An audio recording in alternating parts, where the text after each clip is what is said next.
শেষমেশ গাছগুলোকে আমার ঘরে ঢুকিয়ে রাখতে হচ্ছে, উপায় নেই, কারণ বাইরে প্রচণ্ড বৃষ্টি হচ্ছে আর এদেরকে বাঁচাতে হবে।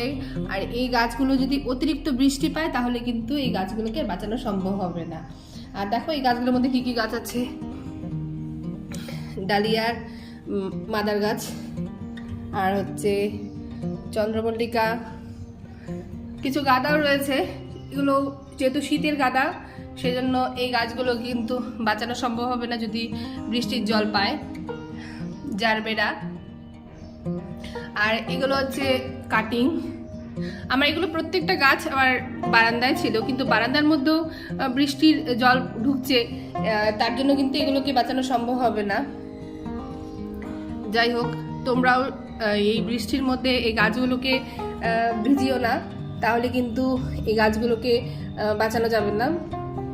আর যেগুলো বৃষ্টির গাছ, দেশি জবা, সেগুলোকে মানে বাইরে ভিজতে দিন, কারণ যত ওরা বৃষ্টিতে ভিজবে তাহলে কিন্তু তারা কিন্তু ততটাই ভালো থাকবে।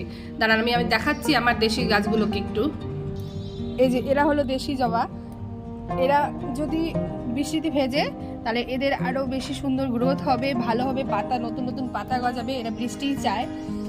আর এগুলো যেহেতু মানে গাঁদা, এগুলোকে ঘরে ঢোকানো সম্ভব হচ্ছে না, আমার অতটা জায়গা নেই যে আমি ওদেরকে ঘরে রাখবো। যাই হোক, তোমরা এভাবে গাছের যত্ন নাও, গাছ ভালো থাকবে।